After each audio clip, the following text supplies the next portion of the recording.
What up, guys? Josh Diaz here with an unboxing and setup of the Nitro Deck Black Edition from Cracked.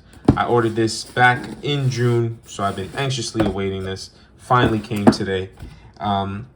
This is for the Switch and the OLED Switch, and this is the professional handheld deck. So this is going to make gaming much more comfortable.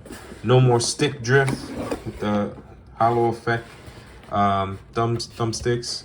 So here we go. Open it up. Welcome to Nitro Deck. Start here. So get this box out of the way. Okay. So when you open it, you're presented with this. Welcome to the Cracked family. This is all the instructions here. Thank you. And here is the Nitro Deck itself. So it feels really, really nice. Let's go through the overview here. We have, this is the select button here. Got the thumbstick, analog pad. That's the home button. This side here, got the start. Got X, A, B, Y. Another joystick. That's the, this button lights up. I know this is how you program it. You press that button from the videos I've seen. Up top, we got, you know, the classic shoulder buttons, L1, R1, L2, R2. And did I say L1, R1? I meant R1, R2, my bad. On the back, you do have 4 extra buttons here that you could remap to any button you want, which is really cool. And we do have a, looks like a stand here. Let's see if I could.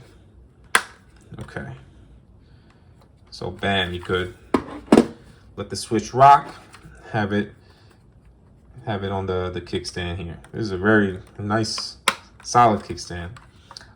So they do have this, because this is important. Remove before use, of course. Before attaching the Switch to the Nitro Deck, open Switch console settings and turn on Switch Pro Controller wired connection. That is very important. Without that, it will not work. Did I miss anything? Oh, I did miss here. I don't know if you can see in the lighting. We do have 2 USB-C connections. One is the input, and that is to charge the device while you're playing. So in order to charge it, you don't have to take it out or anything. Just plug a USB-C cable right there, and you can use this as a wired controller. So you see this output. Let me just focus. Output slot right here, just plug that in. So let's take this. Will this be oddly satisfying as you hear the thunder?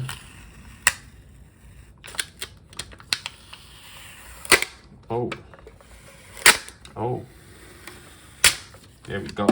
So it does feel really light. The shell is made plastic, so it is light.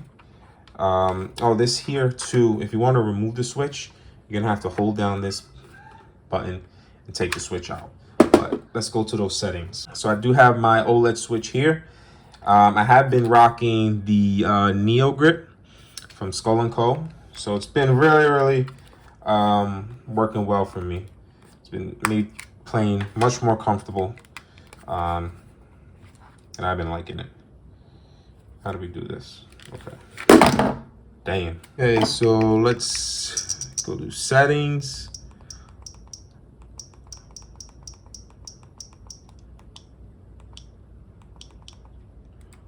Wired connection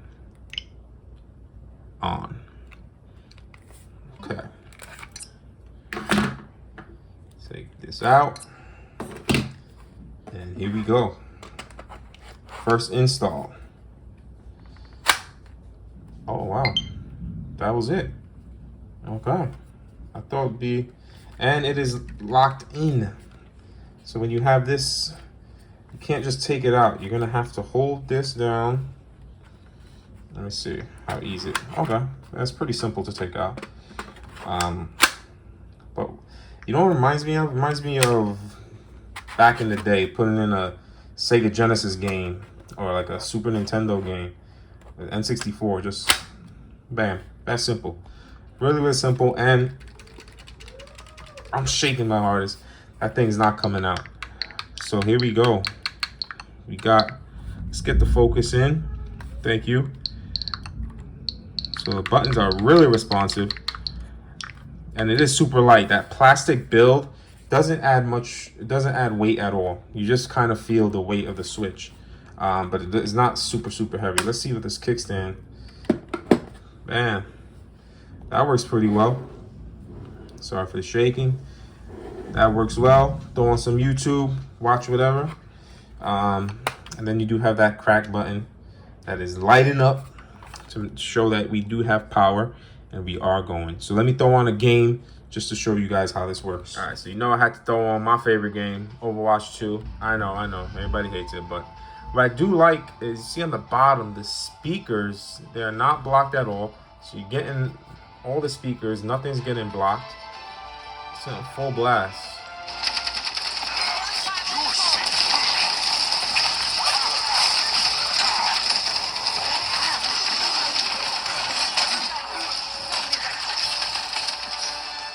Bro.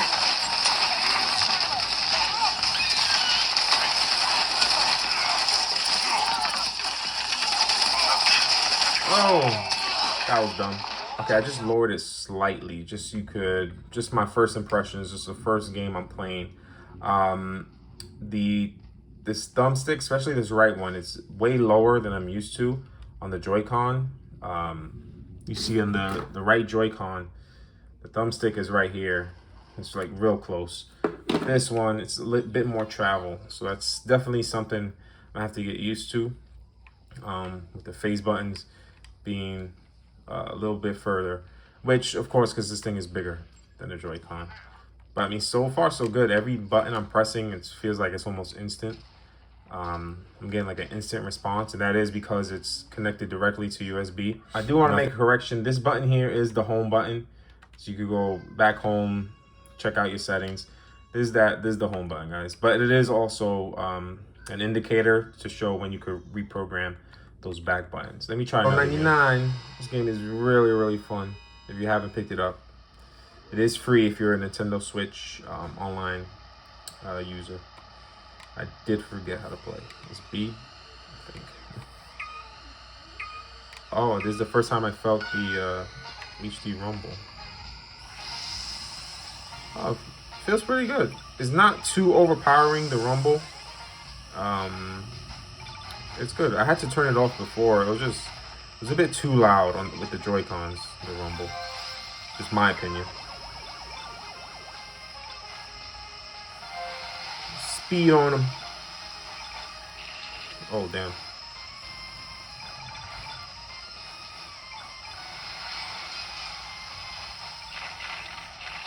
Wow. Only for YouTube do I do terrible. Yo.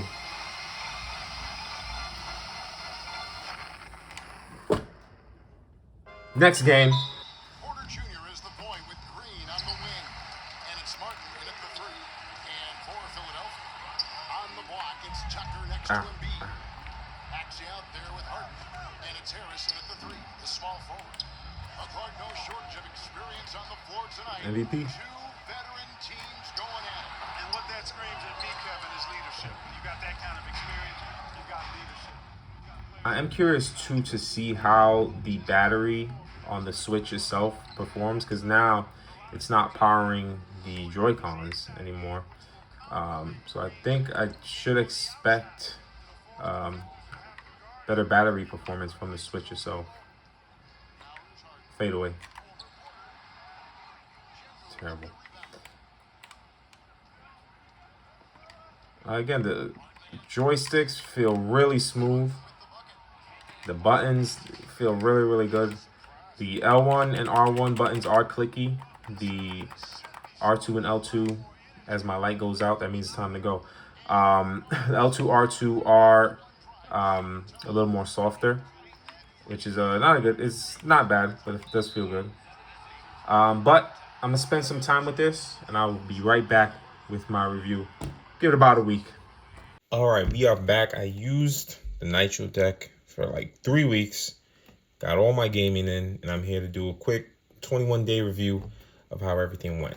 First things first, you are gonna have to get used to the grip. This thing, I was used to the Neo grip with the Joy-Cons, and I got used to this grip. So this one is much more bigger, like I showed you.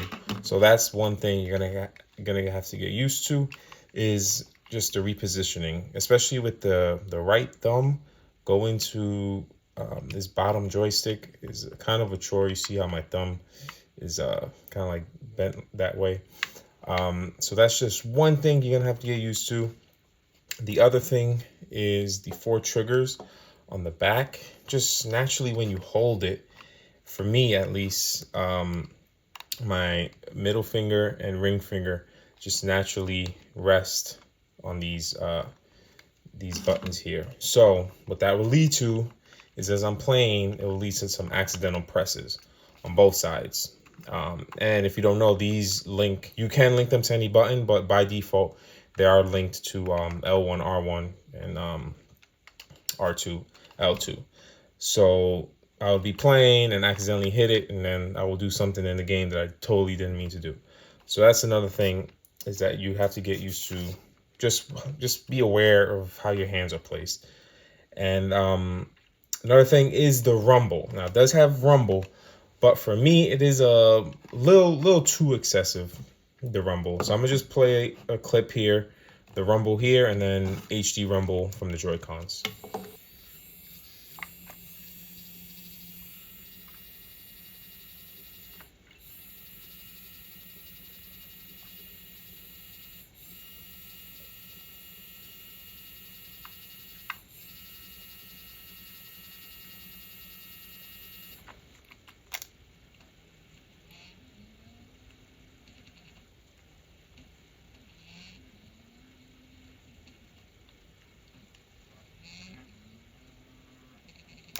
All right, so as you can hear in those 2 clips, the HD rumble, you can still feel it, but it is quiet, and it's not as, like, you hear the parts moving. I don't know. It's just, I don't know, it doesn't sound smooth to me. That's just my opinion.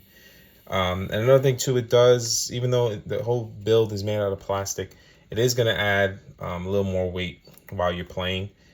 Just now holding just the Joy-Cons with the Switch, it was much more light, which makes sense naturally, just because this whole housing is a little bit heavier. But that's just something to keep in mind. Other than that, it does feel good to have a full-fledged controller on the Switch.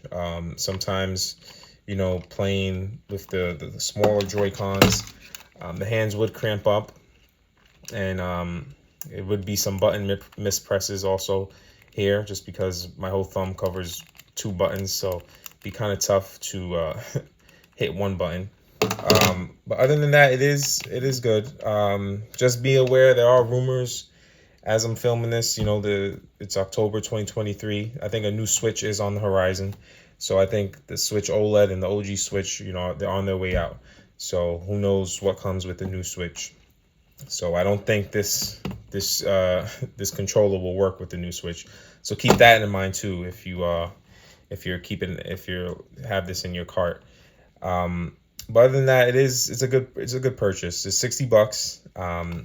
It does, you know, add a full-fledged controller to the Switch. You can reprogram these buttons, like I said, to do any action you want. You can use this as a controller if you connect it to the TV. Just put a USB-C cable right here and connect it to the dock, and you're able to play.